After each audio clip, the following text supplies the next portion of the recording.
لو هنتكلم عن الجواز فهي عملية مكلفة ماديا ومكلفة نفسيا ومكلفة على أوجه كتير جدا. لكن في تفصيلة من الجواز هي غريبة جدا. وهقولها المرة دي بس بطريقة مش زي ما الناس قالوها قبل كده. هي تفصيلة الفرح. هو انت ايه اللي بيخليك تصرف فلوس كتير جدا في 3 4 ساعات؟ ال3 4 ساعات دول بعد شهر من الوقت اللي انت عملت فيه الفرح مش هيكون ليهم اي قيمة ولا مساحة في الذاكرة بتاعتك. بالعكس، انت لو جيت تفتح الشريط بتاع الفيديو او السي دي او ايا كان بقى انت عملت فرحك في انهي زمن، هتلاقي انك مش حابب تشوف الفرح ده، لان في ناس كتير حواليك مع الايام اكتشفت ان هم ناس زبالة بصراحة. وعلى اغلب بقى الكلام بتاع الناس اللي هو ايه، احنا ممكن نوفر تمن الفرح ونطلع شهر عسل و... ونوفر تمن الفرح ونروح نصيف في مش عارف فين، او حتى هوفر تمن الفرح عشان انا عايز اوفر او عشان معيش فلوس.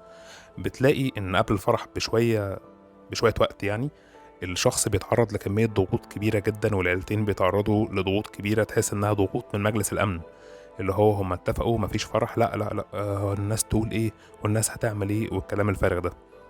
لذلك انا عايز اسال سؤالين: ايه اللي يخليك وانت متاكد ان الكام ساعه دول اللي هتصرف فيهم فلوس كتير جدا مهما كانوا قليلين بالنسبه لك، يعني انت مثلا غني وهتصرف مبلغ هتقول هو كده كده ما يفرقش، المبلغ ده ممكن تتبسط بيه، تستثمر بيه، تعمل بيه اي حاجه، وانت من جواك وانت عارف انك عايش في بلد نسبة الطلاق فيها مرتفعة، وحتى لو مفيش احتمال للطلاق بعد الشر يعني، فنسبة الفقر فيها مرتفعة ونسبة حاجات كتير فيها سلبية مرتفعة، بتخضع للضغوط دي. ايه هي بقى نوع الضغوط اللي انتوا خضعتوا لها عشان تعملوا فرح؟